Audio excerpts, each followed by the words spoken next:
Hello students, I am your social science teacher Nirmala Daya again with a new video on nationalism in India. Nationalism, the desire of a group of people who share the same race, culture, ethnicity, language, etc. to form an independent country, and it's a feeling of love and pride for your country, a thought that your country is better than any other. In our country, the growth of modern nationalism is intimately connected to the anti-colonial movement. Each class and group felt the effects of colonialism differently. The Congress under Mahatma Gandhi tried to unite these groups within one movement. First World War, that created a new economic and political situation. It led to a huge increase in defense expenditure, which was financed by war, loans, and increasing taxes. In 1918 to 1919, crops failed, resulting in acute shortage of food. This was accompanied by an influenza epidemic. Mahatma Gandhi returned to India in January 1915 and started a mass agitation that called Satyagraha. Satyagraha emphasized the force of truth and the need to search for truth. It says, if cause was true, there is no need to use physical force. It could be won through non-violence. After arriving in India, Mahatma Gandhi successfully organized Satyagraha movements in different places. In 1916, Champaran in Bihar, Satyagraha peasants for plantation system. 1917, Kheda in Gujarat to support peasants affected by crop failure.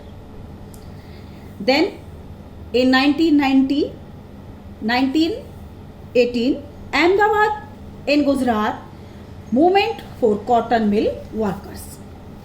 Then Rolt Act.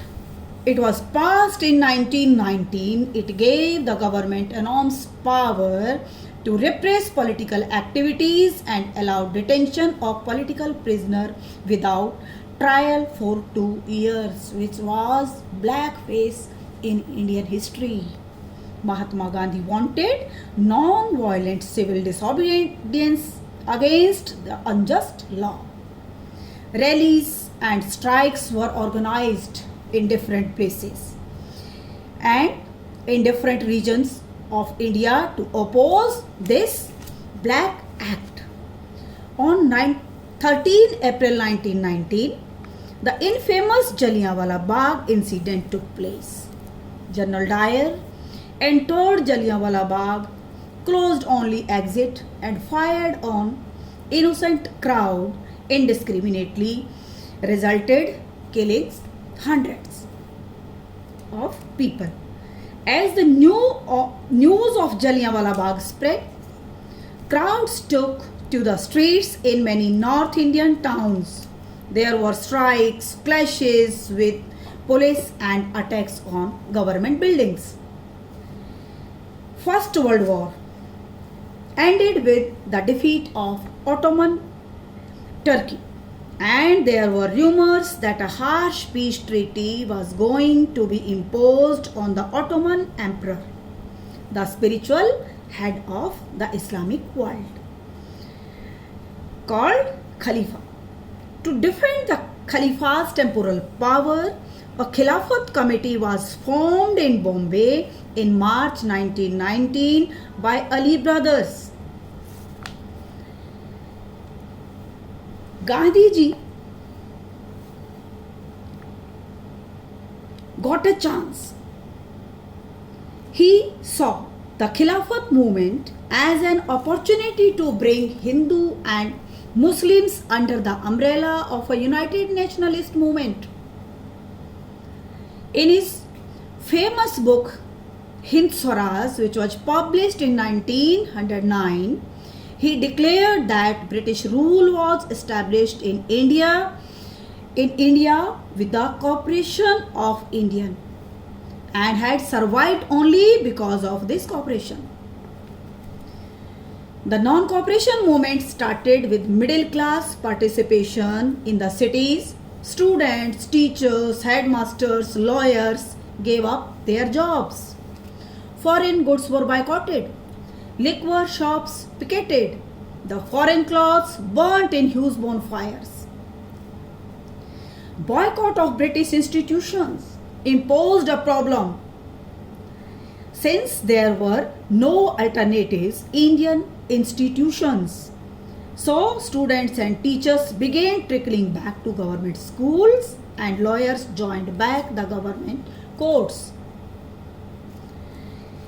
In Awadh, peasants were led by Baba Ramchandra, a sannyasi who had earlier been to Fiji as an intended labor.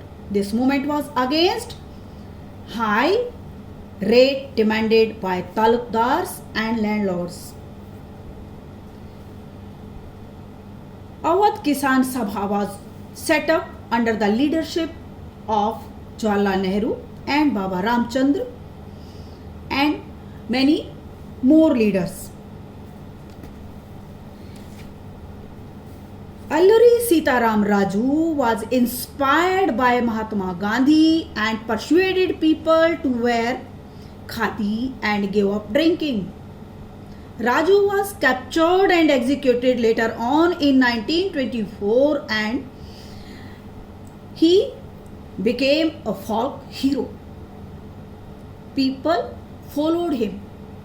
They respected him. For plantation workers in Assam, freedom meant the right to move freely in and out of the confined space in which they were enclosed. Under Inland Immigration Act of 1859, plantation workers were not permitted to leave the tea gardens without permission, and they were hardly given such kind of permission. In February 1922, at Chauri Chaura in Gorakhpur, 22 policemen were burnt alive. Mahatma Gandhi decided to withdraw the non-cooperation movement. After this incident, he felt the movement was turning violent in many places and Satyagrahis needed to be properly trained before they would be ready for mass struggles. After that, C.R. Das and Motilal Nehru formed Swaraj Party. But young leaders like Pandit Jawaharlal Nehru and Subhash Chandra Bose believed in more radical movement for complete independence. New Tory government in Britain constituted a statutory commission under Sir John Simon. The commission was to look into the functioning of the constitutional system in India and suggest changes. But the commission didn't have a single Indian member. When the commission arrived in India in 1928, it was greeted with the slogan, "Go back, Simon." Then, in December 1929, under the presidency of Jawaharlal Nehru, the Lahore Congress session demanded Purna Swaraj or complete independence and decided to celebrate 26th January 1930 as Independence Day of India. Mahatma Gandhi found in salt a powerful symbol that could unite the nation. On 31st January 1930, he sent a letter to Viceroy Irwin stating 11 demands. The most important demand was to abolish the salt tax. Gandhiji started his famous salt march with his 78 trusted volunteers on 11th March. The march was over 240 miles from Gandhiji's Sabarmati ashram to Gujarat coastal town of Dandi.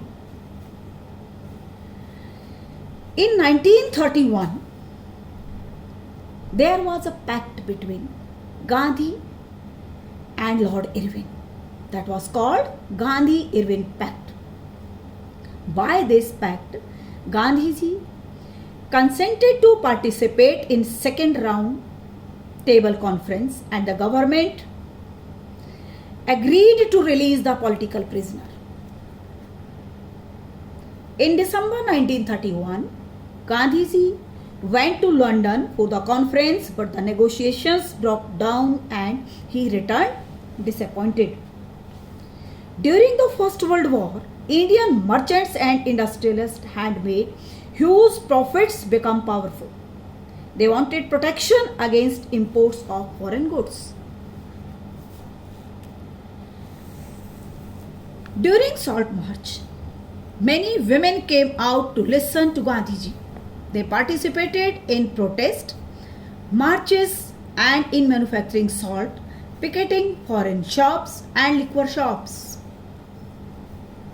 Not all social groups were moved by the abstract concept of Swaraj. One such group was the nation's untouchables, who formed around the 1930s had begun to call themselves Dalit or oppressed. But Mahatma Gandhi declared that Swaraj would not come for 100 years if untouchability was not eliminated. He called untouchables Harijans, organized satyagraha to get their entry in temples, public wells, tanks, roads and schools. He himself cleaned the toilets to dignify the work of a Bhangi. But many Dalit leaders demanded reserved seats for educational institutions and separate electorate.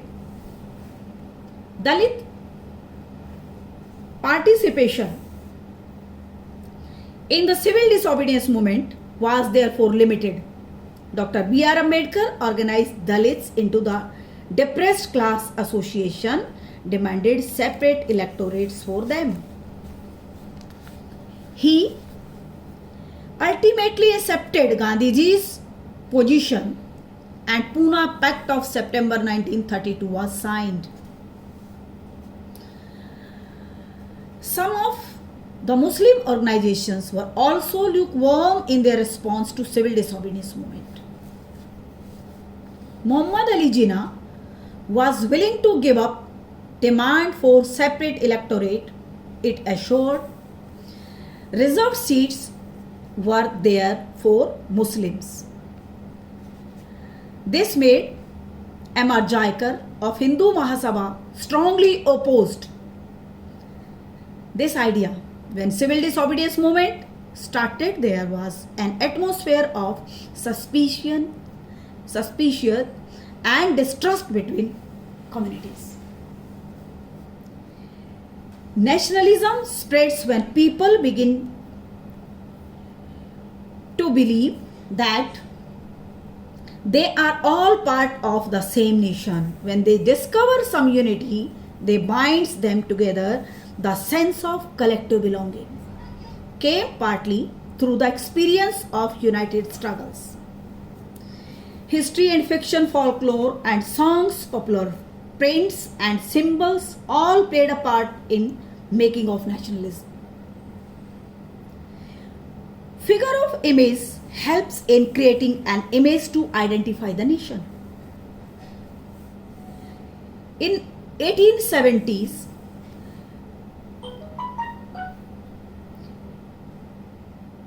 Bankim Chand Chattopadhyay wrote Vande Mataram, which was later included in his novel Anand Math. Then Abhinandannath Tagore printed his famous image of Bharat Mata. In late 19th century, nationalists began recording folk tales sung by bards, and they toured villages to gather folk songs and legends. In Bengal, Rabindranath Tagore himself began collecting ballads, nursery rhymes, and myths. In Madras, Natesa Sastri published Tamil folk tales, the folklore of southern India. He believed that folklore was national literature. National leaders look for more icons and symbols in unifying people and instilling in them a feeling of nationalism. During Swadeshi movement in Bengal, a tricolor flag, red, green and yellow, was designed. It had 8 lotus representing 8 provinces of British India and a crescent movement representing Hindus and Muslims. Later on, Gandhiji designed a Swaraj flag, tricolor with red, green and white color with a spinning wheel in center. Indians felt that by instilling a sense of pride in the nation, Indian history had to be reinterpreted. Indians began looking into past to discover India's achievement. This nationalist history urged Indians to take pride in India's past and struggle to change its image under British rule. It all was about this topic. Thank you, students. I'll back with a new topic.